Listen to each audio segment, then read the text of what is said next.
Ako yung type ng person na ano lang, hayaan ko lang yung mga bagay-bagay. Yes, sa mga iba't ibang field. I think hindi naman po ako ganun like. I am not. I'm always minding my own business.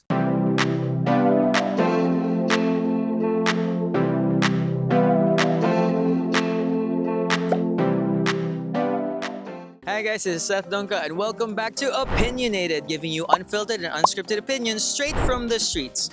Now, woke by definition means aware, alert, and concerned about social injustice and discrimination. The term also got popular in online culture and can sometimes, depending on context, be used as an insult. The concept of woke isn't just about reshaping ideas in society, but also the media landscape. Kaya naman sabi ng mga tao na it's just about time na we start acknowledging and having these difficult conversations, as well as having representation for everyone present. Pero some people, they do go overboard. Kaya naman tatanungin natin ang mga tao today. Nagiging OA na ba yung pagiging woke ng mga tao o sakto-sakto lang? Let's find out.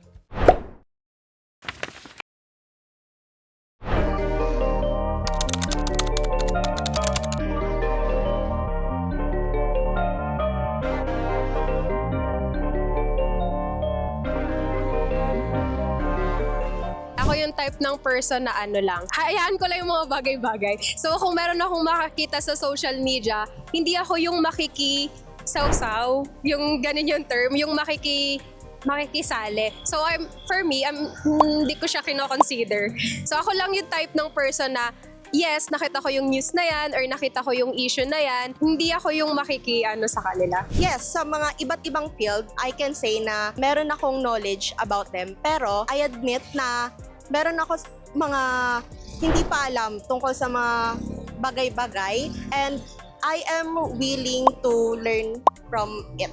Hindi naman po ako ganun ka-woke. Ako po medyo OA po kasi ako sa ilang bagay lang naman. Pero hindi po ako yung type na keyboard warrior na kung ano yung makikita mo, talagang makikisawsaw ka. Kumbaga, for me lang po, kung ano yung napapansin ko dun sa napapanood ko, ichichika ko sa nakakasama ko, sa personal po. Chinichika ko siya personal sa mga kaibigan ko po. Ako po, hindi ko po masabi na woke ako eh. Kasi go with the flow naman po ako. Pero pangit din po kasi yung masyadong woke. I think hindi naman po ako ganun like. Parang hindi ako nangingialam sa iba na parang nagmamarunong ganun. For me po, yung mga ganong bagay, parang kung ano lang yung nakikita ko, hindi ko pinaparating siya through social media. Kumbaga, nilalabas ko po yung saloobin ko sa mga taong maiintindihan po kung ano yung nais kong iparating po sa kanila. Hindi naman po kasi natin na kailangang i-broadcast pa kung ano yung mga nakikita natin sa paligid, kung nakakabuti ba siya or nakakasama. Sa panahon po kasi ngayon, kinakailangan po nating piliin kung sino po yung mga taong dapat po nating pagsabihan or paglabasan kung ano man po yung mga hinanakit or saloobin natin sa buhay. I am not. I'm always minding my own business. Hindi ko naman po pinapakailaman yung buhay ng iba. Pwede po kung pangamusta, pero hindi po yung kung buhay po nila, buhay na po nila yun. Nakikita ko na trending siya sa TV na yun, parang naiinganyo po ako na tignan din kung ano yung pinagkakaguluhan nila. Although yung mga kasama ko rin, mga kaibigan ko, tuwing nagsasama-sama kami, bakit yan yung palagi ninyong topic? Bakit hindi ko siya alam? So, na-curious po ako. So, tinignan ko siya. Kaya pala, kasi talaga namang may intense na labanan sa pagitan ng dalawang panig na yun na kumbaga na-hook po yung attention mo. Lahat naman po ng nakikita ko is hindi ko naman siya dinadirect through social media. Personal lang para walang maging issue. Kasi po kung sa social media, sobrang daming tao ang pwedeng makisawsaw. Pero kung personal ka, personal mong kausap yung tao, personal mong inilabas kung ano yung pahayag mo dun sa napanood mong issue or sa narinig mong balita, sa inyo lang pong dalawa yon without judgment.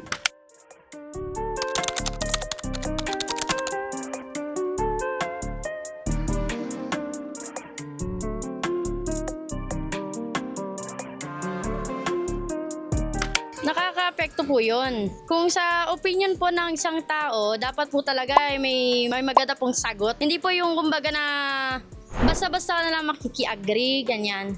Hindi po yung oo ka na lang, sige, ganyan. Tapos kasi minsan yung iba hindi naman naiintindihan. Ang dami ko po kasi kilalang ganyan. Masyado na po siya maraming alam. Pati yung buhay ko po kasi alam na niya eh. di ba? Alam niyo po yon. Minsan OA na po alam niyo yon. Kaya dapat po talaga bawas-bawasan. Yes, lalo na po sa mental health ng isang tao. May mga ilang issues na lumalabas na hindi naman totoo. Pero yun yung pinapabulaanan nila, yun yung pinupush nila na ito talaga yung nangyari. So, for me po, talagang nakakaapekto siya, lalo na po sa mentalidad ng isang tao, lalo na sa pag-iisip. Araw-araw po na daily routine nila, maaari rin pong maapektuhan yung bawat kilos o galaw nila na normally, hindi yun yung ginagawa nila. Pero dahil yun na yung tingin sa kanila, yun na yung ipinapakilala sa kanila through social media, parang mababago rin po yung pananaw at tingin nila sa sarili nila. Maapektuhan po yung mentalidad ng isang tao. Yes. Kasi po, isa po doon na nakakalito po sa may mass. Isa po sa, lalo na po social media. Pag halimbawang hindi ka po nag-research about that, tapos mag-share ka po agad ng opinion nyo, ang nangyayari lang po is nakakagulo lang po. Para kang nagdadagdag ng basura. Kasi sa social media masyadong broad. Minsan hindi ganun yung perspective mo. Since nakita mo, may napanood ka, may narinig ka, may nabasa ka, kahit hindi ganun yung thinking mo, ma-adapt mo siya. Ako, personally, kahit di ako affected, pag meron ako napanood or meron akong nakita, nabasa, maapektuhan din po ako. Kaya ganun, malaki talaga yung impact sa atin. From being a woke person, we have the tendency to forget that we should let people enjoy things, especially kapag wala naman na harm na tao sa ginagawang yun. Yes po, parang marami po kasing nagmamarunong na like, parang alam po nila yung lahat pero parang mali naman po para sa iba. Yes po. Kasi po, meron po kasi yung ibang mga kabataan, mga tao na masyadong woke.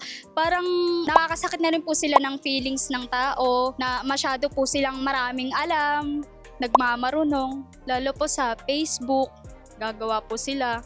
Nagagaya po ng mga bata. Yung mga bata po ngayon kasi matatalino na po Hindi na po yung katulad ng generation dati na maglalaro ka lang ng Jolen. Ngayon po, kahit mga toddlers, nagsiselfone na. Kaya sobrang nakaka-affect po talaga sa kanila. Minsan po kasi yung mga iniintindi, sila pa po yung galit. Yes, kasi maraming nagmamarunong.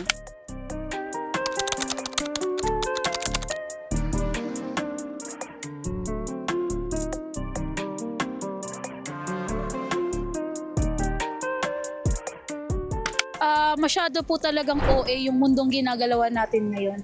Na konting kibot, social media, post sa social media. Konting problema, post sa social media. Kumbaga, yung social media yung nagiging comfort zone nila, which is mali.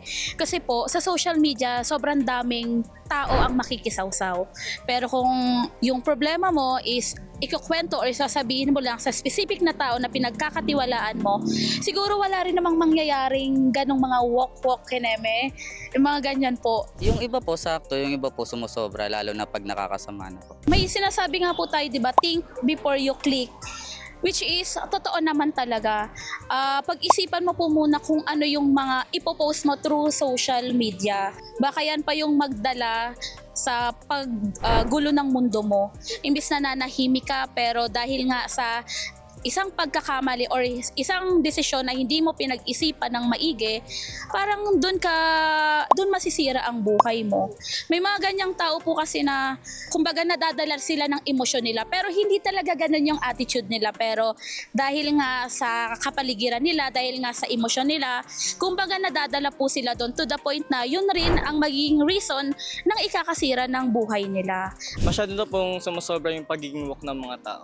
Kasi ito nga po nasabi ko, parang lang po sila nagdadagdag ng mga basura sa kung saan-saan. Kung makita lang po nila, agad-agad nilang paniniwalaan. Sharing a comment agad, even without a research. Isa po sa mga keyboard warriors kasi mas masabi po nating tunog lang ng tunog. Kahit na hindi po nila sinesearch yung tamang information, just mind your own business. Nowadays, oo. Minsan kahit nonsense naman yung sinasabi mo, makikisabat ka. And sometimes kahit hindi nga reliable yung source mo or kahit di ka pa nga sure sa i-upload mo or sa i-comment mo, gusto mo lang maki-in. Gusto mo lang in ka dun sa issue na yon without knowing na, ay, tama ba to? Or totoo ba to? Legit ba to? So, ayun. OA na talaga. Masyado. We should be responsible na sa lahat ng gagawin natin. Yun din, yung think, laging mag-iisip bago mo yun gawin. Gumagamit tayo ng social media, be responsible of using. Kasi the more na na-overuse natin yung isang bagay, lahat ng too much is hindi siya maganda. Ultimo, away mag-asawa, talagang ipopost. Ultimo, maniningil ng utang. Di ba, be? Parang lahat ng galaw nila, lahat ng kilos nila, hindi pwedeng sila lang yung nakakaalam.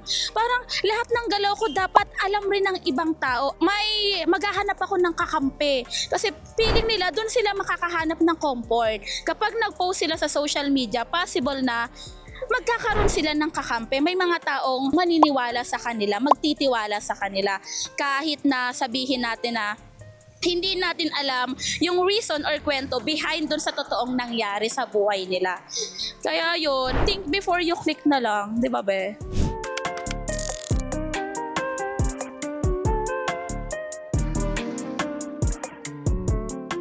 And there you have it, some very interesting opinions from the people that we interviewed. On one hand, being woke helps us be aware and accountable of the things that are happening around us. But on the other, it can be very performative and not really cause real action. So I think the conversations that we should be having, especially heated ones, the ones you post online and the ones you talk to your friends about, should be about things that actually have a positive impact and change to our society. But what do you guys think? If you like this episode, make sure to like, share, leave a comment so I can see you next time on Opinionated. This is Seth Dunca. See you.